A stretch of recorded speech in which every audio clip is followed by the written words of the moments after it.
अब हम लोग अगला टॉपिक पढ़ेंगे क्लास 11th में, स्लोप इंटरसेप्ट फॉर्म। इसका मतलब क्या होता है थोड़ा देखते हैं। यहाँ पर कोई एक्सिस हो, ठीक है, ये क्या होता है वाई एक्सिस, ये क्या होता है एक्स एक्सिस। तो मानते हैं कि कोई लाइन एल है, ठीक है, कोई लाइन एल है जो इस वाई एक्सिस से यह सी इंटरसेप्ट कट कर रही है और इस एक्स एक्सिस के साथ थीटा एंगल पे बना रही है। तो हम जब इस लाइन का अगर इक्वेशन फाइंड करेंगे as a form of intercept form, तो ये मेरा आता है Y equal to M X plus C. इसी को बोलते हैं स्लोप इंटरसेप्ट फॉर्म। या अगर देखो यहाँ पे ना जो m होता है, m की वैल्यू आपकी क्या होती है, ये होता है टेन थीटा। तो अगर इसको 10 के फॉर्म में चाहे लिखना तो ये आपका क्या हो जाएगा x tan theta plus C, या y equal to tan theta into X plus C, ठीक है। तो ये आपका होता है स्लोप इंटरसेप्ट फॉर्म, ठीक है। अगर कोई लाइन x किसी x एक्सिस के साथ अगर कोई एंगल थीटा बनाए और y से कोई इंटरसेप्ट कट करती हो, तो इसका फार्मूला बनता है y equal to M X plus C. क्या बनता है y equal to M X plus C. देखो इसमें एक चीज़ आता है बेटा, इसमें अगर हम कह दें, यहाँ देखते हैं, देखो यहाँ देखते हैं, अगर मेरा यही लाइन, देखो अगर मेरा यही लाइन ऐसे मानते हैं या ओरिजिन से होकर जाए, अगर यही लाइन मेरा ओरिजिन से होकर जाए तो क्या होगा। तो अगर यही लाइन मेरा ओरिजिन से होकर अगर जाए तो आप क्या देख रहे हो कि जो लाइन एल है इस वाई एक्सिस के साथ कोई इंटरसेप्ट नहीं कट कर रही है ना। लाइन एल जो है ये इस वाई एक्सिस के साथ कोई इंटरसेप्ट नहीं कट कर रही है। अरे भाई यहाँ पे आप खुद देखो ना, जो लाइन एल था इस वाई के साथ इतना इंटरसेप्ट कट कर रहा है। अगर यही लाइन तुम्हारा अगर ऐसे जाए तो बताओ क्या ये यहाँ पे डिस्टेंस होगा, नहीं होगा। यानी कि अगर ओरिजिन से होकर जाती है तो इस केस में एट ओरिजिन, तो जब ओरिजिन से लाइन ये होकर जाएगी, ठीक है, तो यहाँ से मुझे जो सी की वैल्यू मिलेगी क्या मिलेगी, 0, ठीक है। और यहाँ से अगर हम इसका इक्वेशन अगर फाइंड करते हैं तो यहाँ से क्या आता है, यहाँ से आता है एम एक्स प्लस 0, यहाँ से मुझे क्या मिल जाएगा y equal to M x. आज वीडियो बनाने का मूड नहीं था, बस थोड़ा, ठीक है। तो इसको देखते हैं, ठीक है। तो यह था आपका इक्वेशन ऑफ लाइन, ठीक है, यह था आपका इक्वेशन ऑफ लाइन। जब लाइन जो है यह आपका ओरिजिन से होकर जाए तो यहाँ से यह कोई इंटरसेप्ट कट नहीं करेगी, और इस केस में जो मुझे y का इक्वेशन मिलेगा y इक्वल टू केवल एम एक्स मिलेगा, ठीक है। तो इसका यूज कहाँ करेंगे कि जब यहाँ से कोई इंटरसेप्ट ना हो और अगर कोई लाइन y एक्सिस के साथ कोई इंटरसेप्ट अगर कट कर रही हो, तो इसका जो फार्मूला मिलता है वो होता है y equal to M X plus C, ठीक है। अच्छा बच्चे, इसमें आगे हम देखते हैं इसमें क्या होता है। इसमें कुछ रूल और आते हैं, बता रहे हैं आपको, ठीक है। इसमें एक फॉर्म और बनता है, ठीक है। जैसे मान लो कोई यह एक्सिस था, वाई एक्सिस और एक्सिस, मान लो कोई ये लाइन है, ठीक है ना, कोई लाइन यल है, ठीक है। तो आप क्या देख रहे हो कि अगर ये कोई लाइन यल है जो इस एक्स और वाई एक्सिस को मानते हैं या डिस्टेंस b, और इस डिस्टेंस देखो ना, जो लाइन है वह इस वाई एक्सिस को मानते हैं यहाँ पे काट रहा है a पे।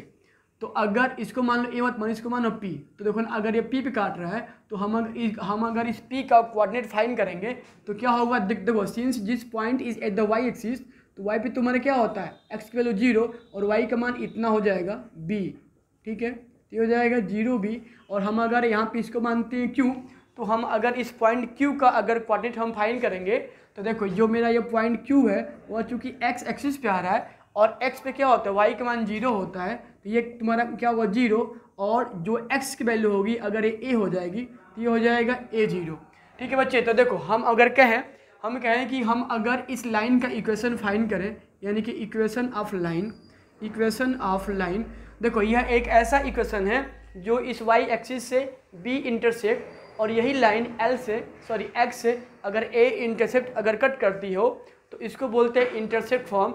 और इसका जो इस लाइन का इक्वेशन आता है यह आता है x upon a plus y upon b equal to n। क्या आता है, x equal to a plus y sorry x upon a plus Y upon B equal to M. तो ये होता है इस लाइन का इक्वेशन जो y से b इंटरसेप्ट और x से अगर a इंटरसेप्ट कट कर रही हो तो इस लाइन का इक्वेशन क्या आता है, x upon a plus Y upon B equal to 1।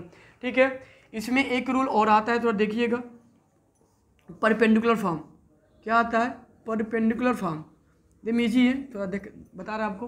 देखो परपेंडिकुलर फॉर्म क्या होता है, जैसे मान लो कहता है कि कोई लाइन, कोई एक्सिस ऐसे है, ठीक है, और इस पे कोई लाइन ऐसे जा रही है, ठीक है ना, और देखो ना हम इस कहाँ से ओरिजिन से इस पे परपेंडिकुलर डाल दिए तो टेढ़ा हो रहा है। अगर ओरिजिन से परपेंडिकुलर मानते हैं, मैंने OP डाल दिया, ठीक है ना बच्चे, किस पे, इस लाइन पे, ठीक है। और ना अगर यह लाइन OP इस x एक्सिस के साथ कोई एंगल अल्फा फॉर्म करती हो, ठीक है, तो इस लाइन का इक्वेशन जो होगा, यानी कि equation of line, equation of line L।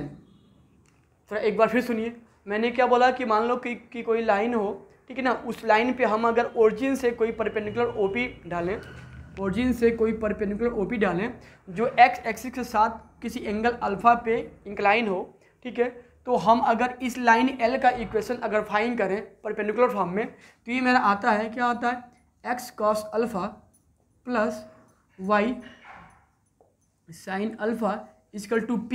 अगर ये मेरा पूरा डिस्टेंस P हो तो होता है x cos alpha plus y sine alpha equal to P। तो ये थे आपके कुछ 3-4 महत्वपूर्ण रूल्स जिस पे अब हम लोग क्वेश्चन को सॉल्व करेंगे। नेक्स्ट हम लोग अब सीखेंगे slope of two parallel line, यानी कि जब दो पैरेलल लाइंस हो तो उनके स्लोप में क्या रिलेशन होता है। जैसे अगर ये कोऑर्डिनेट पे मानते हैं ऐसे कोई दो पैरेलल लाइन है, ठीक है, L1 और L2, अगर ये दोनों लाइन क्या हो, अगर पैरेलल हो, ठीक है, अगर दोनों लाइन क्या हो, पैरेलल हो, तो यहाँ से अगर होता है L1 पैरेलल टू L2, देखो बच्चे, तो इनका जो स्लोप आता है, यानी कि slope of line L1 equal to होता है स्लोप ऑफ L2, ठीक है। और आपको क्या पता है कि अगर L1 का स्लोप M1 लिखें और इसको लिखें M2, तो मुझे क्या मिल जाएगा, M1 इक्वल टू M2। तो ये होता है किसी दो पैरेलल लाइन के, या अगर कोई दो पैरेलल लाइन हो तो उनके स्लोप में क्या रिलेशन होता है, तो उनके स्लोप आपस में इक्वल होते हैं, यानी कि M1 बराबर हो जाएगा M2, ठीक है। केस नंबर 2, इसको 1 कर लो, इसको अगर 2 कर लो, तो केस नंबर 2 में जैसे मान लो, ठीक है ना, कि अगर कोई लाइन ऐसे है, ठीक है ना, मानते हैं कि लाइन मेरा L1 है, इसको बिठाओ, लाइन L1 है और ये मेरा लाइन क्या है, L2 है, ठीक है। तो हम कहें कि अगर दो लाइन L1 और L2 एक दूसरे के परपेंडिकुलर हो, यानी कि L2 परपेंडिकुलर आर L1, यानी कि अगर दो लाइन हो, दो लाइन परपेंडिकुलर होंगे तो क्या इनके स्लोप में रिलेशन बनता है। तो ये आपका होता है slope of line L1 into slope of line L2 equal to होता है -1। और अगर इसको लिखें तो हो जाएगा M1 into M2 equal to होता है -1। और यही होते हैं किसी दो परपेंडिकुलर लाइन के अगर हो तो उनके स्लोप में क्या रिलेशन होता है, तो होता है M1 into M2 equal to -1, ठीक है। तो इस पर बहुत सारे हैं क्वेश्चन। अब आगे आता है कुछ रूल और उसके प्रूफ। तो मैंने आपको एक क्या पढ़ाया था कि स्लोप इंटरसेक्ट फॉर्म और स्लोप ग्रेडियंट के फॉर्म में आपको इक्वेशन दिया था। जैसे मैंने कहा था कि अगर कोई लाइन है L1, ठीक है, जो इस y एक्सिस से C इंटरसेप्ट कट कर रही है और x एक्सिस के साथ कोई एंगल थीटा अगर बनाए, ठीक है, तो यहाँ से मुझे क्या मिलता था, इस लाइन L का इक्वेशन क्या था, इक्वेशन ऑफ लाइन L। तो मुझे क्या मिलता था, y equal to mx plus c, ठीक है। थोड़ा इसका एक बड़ा प्रूफ देखते हैं, ठीक है, प्रूफ इसका कैसे इतना आता है, क्यों होता है, ठीक है। तो जब इसका प्रूफ लेंगे तो देखो आप यहाँ पे एक चीज़ देखो कि जो लाइन L है वह इस y एक्सिस को मानते हैं किसी पॉइंट A पे कट कर रहा है, ठीक है। तो अगर ये पॉइंट A पे कट कर रहा है तो हम अगर इस पॉइंट A का अगर कोऑर्डिनेट निकालें तो देखो, तो जो मेरा पॉइंट A है वो तुम्हारा y एक्सिस पे आ रहा है और y पे x की वैल्यू क्या होती है, 0, तो 0 हो जाएगा। और ये अगर डिस्टेंस आपने c लिया है इंटरसेप्ट तो क्या हो जाएगा, 0 c, ठीक है। तो अब यहाँ से हम यहाँ पे लिख दो कि coordinate of A equal to 0 c, ठीक है। तो हम अगर निकालें यहाँ से इक्वेशन ऑफ लाइन, तो देखो आप क्या देख रहे हो कि यह लाइन है, यह किसी एक पॉइंट ए से होकर जा रहा है और एक्स से इंक्लाइन या स्लोप थीटा फॉर्म कर रहा है। तो जो यहाँ से होता है इसका इक्वेशन क्या होता था, y minus y1 equal to M x minus x1, ठीक है। यह हम लोगों ने पढ़ा है, ठीक है। तो देखो अगर हम इसमें यहाँ देखो तो अगर यहाँ से निकालते हैं x1 की वैल्यू तो यह आपका क्या हो जाएगा 0, और y1 की वैल्यू अगर निकालें तो क्या हो जाएगा c, ठीक है ना। तो हम अगर इनको इस इक्वेशन नंबर 1 में पुट करते हैं तो क्या मिल जाएगा y माइनस y1 यानी c equal to M x, देखो x1 तुम्हारे क्या है 0।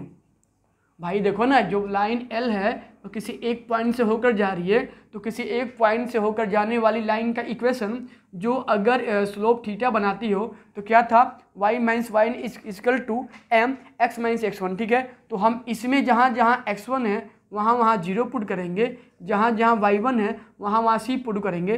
तो मुझे फाइनली यहाँ से क्या मिल जाएगा, y minus c equal to M x, ठीक है। और जब यहाँ से हम अगर y की वैल्यू फॉर्म निकालें तो क्या, अगर c को इधर ट्रांसफ़र करेंगे तो क्या हो जाएगा mx प्लस c, यही तुम्हारा होता है स्लोप इंटरसेप्ट फॉर्म, ठीक है। तो यह था इसका प्रूफ, ठीक है। इसका फर्स्ट और एक और था इक्वेशन होता है कि अगर कोई लाइन L है, ठीक है, सॉरी ये इसे मानते हैं कोऑर्डिनेट y एक्सिस, ये हो जाएगा x एक्सिस, ठीक है। देखते हैं कि मानते हैं कि कोई लाइन है, ठीक है L, तो यह कोई लाइन L है जो y एक्सिस के साथ या y एक्सिस से अगर B इंटरसेप्ट कट कर रही है, और यही लाइन L x से अगर A इंटरसेप्ट कट कर रही है। तो हम लोगों ने क्या सीखा था कि इस लाइन L का इक्वेशन यानी कि इक्वेशन ऑफ लाइन L हम लोगों ने क्या पढ़ा था, x upon a plus y upon b equal to 1। थोड़ा इसका प्रूफ देखते हैं, इजी है। तो जब इसको प्रूव करेंगे यहाँ से तो देखो आप क्या देख रहे हो कि जो लाइन L है वह y एक्सिस को कहाँ कट रहा है, चलो मानते हैं a पे। तो हम अगर इस a का कोऑर्डिनेट निकालें तो चूँकि जो मेरा पॉइंट a है y पे आ रहा है, y पे क्या होता है x की वैल्यू 0 और y का मान ये पूरा b, ये हो जाएगा 0 भी, ठीक है। अब देखो हम अगर इस x को मानते हैं, अगर जो लाइन L है x को अगर b पे कट कर रही है, तो अगर इस पॉइंट b का अगर कोऑर्डिनेट हम निकालें तो क्या होता है, यह दूरी क्या हो जाएगा a, और चूँकि तुम्हारा जो पॉइंट b है x पे आ रहा है तो y की वैल्यू 0, ठीक है बच्चे। देखो तो मुझे यह 2 पॉइंट मिल गए, और आपको क्या पता है equation of line passing through 2 point, equation of line passing through 2 point, तो आपका ये होता है इक्वेशन ऑफ लाइन, यहाँ लिख लो पासिंग थ्रू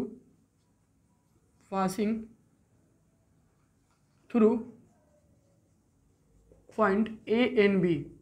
तो क्या होता था भैया, y minus y1 equal to y2 minus y1 upon x2 minus x1, ठीक है।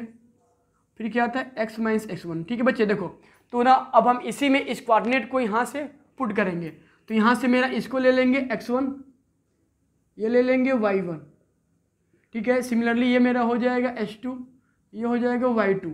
तो यहाँ से मुझे क्या मिल जाएगा, y माइनस y1 कितना है b, ठीक है, y2 यानी कि 0, y मेरा कितना है b, h2 मेरा कितना है भैया यहाँ पे a, x1 मेरा कितना जा रहा है 0, ठीक है। ये मेरा यहाँ से क्या मिल जाएगा x माइनस x1 की वैल्यू यहाँ पे कितना है 0, ठीक है।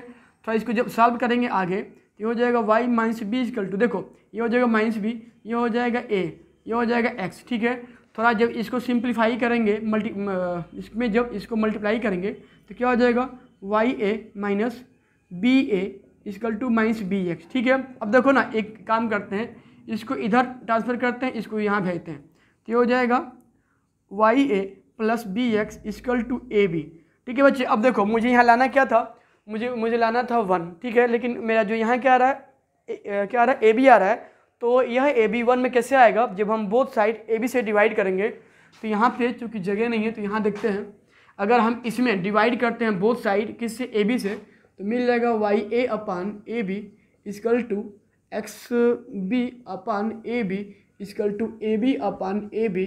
और इसको सॉल्व करेंगे तो मुझे क्या मिल जाएगा, ए से ए कैंसिल, बी से बी कैंसिल, यानी कि y upon B plus X upon A equal to 1। बच्चा यही आपको लाना था। देख लो, X upon A plus Y upon B, X upon A plus Y upon B. अगर चाहते हो इसको यह करना है तो लिख लो X upon A plus Y upon B equal to 1। यही था आपका इंटरसेप्ट फॉर्म जो मैंने इसका प्रूफ दे दिया। Thank you.